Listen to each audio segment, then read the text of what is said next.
Welcome to Science-Based Fitness. My name's Adam. Thanks for stopping by. Today we've finished the home gym. We created this small garage space and made it into a fully functioning gym for pretty much everything I need. Now this is mostly complete. I say that because I think anyone that owns a home gym knows that when you think you're done, there's always something else you might want to add. So I know there's a few more things I'd like to put in here. Now I'm of course limited by the size of this space. It's only 13.5 feet wide by 18 feet long. It allows me to shoot some of my YouTube videos in my own space, not having to worry about dealing with other people. But I want to give you guys a rundown on exactly how I was able to create this space and turn what you see on screen here into what you see here. So let's start this project at the beginning. But for a little bit of context, I just purchased this house just outside of Buffalo, New York. If you're familiar, it's known for two things. One, being cold, and two, snow. Both are very much true. I did this project in an uninsulated garage throughout the coldest months of the year, and you'll see in these video clips that I'm bundled up wearing a hat every single time. I wouldn't recommend it, but the things that you love sometimes are worth suffering for a little bit. So let's get into this. Creating your own home gym. So this is the space that I started out with. Not terrible, but this is after probably 2 or 3 hours of cleaning this garage out. The first thing I needed to start out with is ripping all this old pegboard off the wall. And I'm not gonna lie, it was pretty gross. A lot of cobwebs, it was super dirty and dusty, but no one was gonna do it for me, so I just kept going. You can see I'm wearing a mask, safety first. And you can see here we got that wall nice and stripped down, so now we can start with painting. We went with a matte black finish on these walls. It was a little bit challenging because there's so many nails from the siding sticking through this wall. And you can see the areas where the roller just skips over spots. I ended up having to grab a hammer and nail some of these down, not back out because then the siding would fall off. I was really happy with the way the matte black walls looked. We've already completed the walls, painting them matte black. And honestly, they actually turned out better than I expected. Moving on from there, I wanted to do some type of an accent wall on the very back wall, so that's all you see, so it looks nice and clean in videos. And after spending some time on Pinterest, I ended up settling on the fish lap. Unfortunately, doing this on a 13.5 foot wall meant I couldn't use full 12-foot pieces. Obviously, something like this is not necessary, but since I'm using this to make content and really focusing on trying to grow a channel, I'm hoping this more aesthetically pleasing background allows my content to stand out from others. This back wall ended up taking me longer than I expected to finish, but I totally think it's worth it. And then the paint I picked is called Dark Night. I think this color is so awesome. I actually ended up using it in my office space as well, which you guys definitely will see in some of my other content. So yeah, here's me just painting it on. Don't worry, I'm not gonna force you guys to sit here and watch me paint this whole wall. Let's use a little bit of YouTube magic. Ta-da! All done, still wet, still got a pretty intense shine to it. I didn't paint all the way to the black wall, so I could put these pieces of trim on, and they looked really cool in the sun. But honestly, after I put them on, they don't really match with anything else other than the mirror that I stain the same color. And one of the most important things in a gym space is lighting, especially for me trying to make content and videos. And here I put some of these hanging Edison lights in the corners. On the ceiling here, you can see the old style garage light. I actually replaced that with a light that's right next to it. I centered those lights, those newer LEDs and this is what it looked like when it was all complete. I got the wall painted black, there's that mirror I talked about, I got the fish lap back wall, and this lighting setup really was not expensive. Each of those LEDs on the ceiling were $45. The hanging Edison lights were basically $10 bulbs with 2 light kits that cost about $15 each from Lowe's. I did have to do a little bit of wiring and buy a dimmable dimmer switch. Connecting all of that and hooking it up was probably another $100.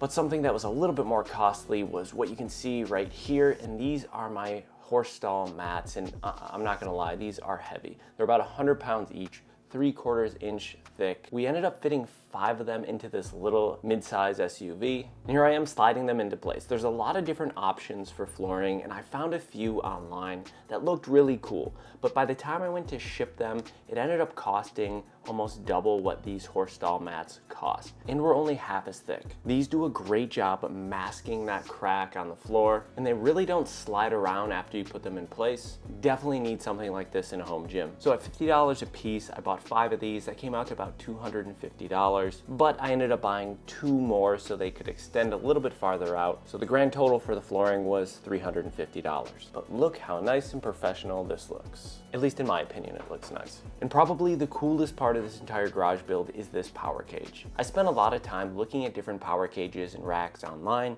and I had a lot of people recommend the Major Fitness brand, and I'm so happy I went with them. So this build process ended up actually taking me way longer than I expected. It was like 6 or 7 hours. I'm one of those people that when they read the directions by looking at the pictures. I ended up having to undo a lot of things I shouldn't have done in the first place. I also learned about 4 hours into this build that there was a QR code that had a full video that walked you through how to build this. Oh my gosh, that was a lifesaver. That made it so much easier to put this thing together. You can see here as I finish this up, and I do plan on making a full review on this piece of equipment, so make sure you subscribe and keep a lookout for that video. All right, so now let's do a full walkthrough of this space. Now that you guys are up to speed on how I put this place together, let's take a look at some of the equipment, and the focal point of this whole gym space is the power cage right in the center.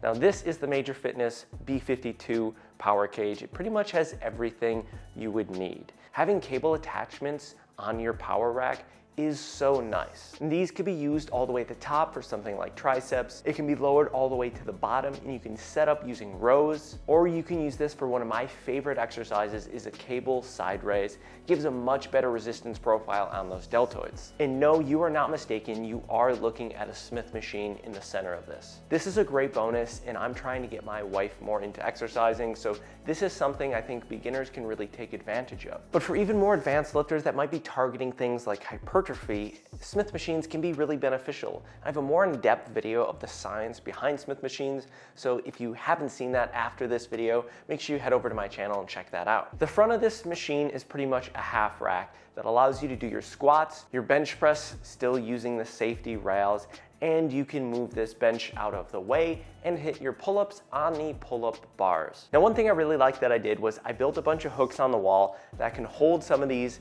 extra attachments. So these are for dips that I can use just like you see here, but when I'm doing squats or a bench press, I don't want them in the way. And these little rails right here, these go on the bottom and allow us to attach a band to a bench press or something, whatever you want to use it for. It's just really nice being able to get this stuff out of the way. And of course, having dumbbells is a must. Dumbbells really allow for a lot of versatility, and these are the adjustable dumbbells. You can see I don't have a lot of space right here. I'd love to have a nice rack of dumbbells here, but the adjustable dumbbells don't take up as much space, and for the number of options I can create out of these weights, I don't think I'd be able to place them all right in this space. So these actually were given to me by a client. His work gym shut down, so he actually gave me some of his old equipment. I also got this from them as well, so all these balls here, I don't really use them a whole lot, but it's really nice to have this stuff. And of course, every gym needs a piece of cardio equipment. I'm a big fan of walking. If you've seen any of my other videos, that's one of my most popular topics, is walking and explaining the science behind walking and the effectiveness for weight loss. But I also enjoy running outside, hiking. But like I mentioned earlier, I live in Buffalo, so I'm pretty much inside for half the year. So it's always nice having a piece of cardio equipment. I actually got this like 10 years ago from a client as well. So I've had this sitting around for a long time, but it's simple, it still functions. I don't think you need to go crazy with your cardio equipment because you do have the ability to just go outside and walk, or even get a jump rope or something if that's an activity you would enjoy and have the ceiling clearance. Now, my one piece of equipment that I would say is a little bit more obscure, but actually really matches this theme very well, is my seated calf raise machine. Now, I don't know if you've noticed, but I have pretty small calves. I was not blessed with great calf genetics. Now, a machine like this allows me to load the calf muscles and focus on trying to build them and get bigger. I also enjoy doing a standing calf raise using the Smith machine over here. It's one I've been trying to mix in more and more, and you'd be surprised how challenging it actually is. So overall, I'm honestly really happy the way this turned out. I hope you guys enjoyed this video. I hope you got a little bit of value out of it, maybe thought of some new ideas for your home gym space. If you guys are interested in any of the major fitness equipment, there is a link down below in the description. It's an affiliate link. If you purchase through that, I get a small percentage, but it doesn't cost anything more for you at home. Consider subscribing to the channel. Check out some of my other videos. In this one right up top here, YouTube thinks you'll like the most out of all my content. So see you guys in the next one. Don't forget to hit that like button. Have a good day.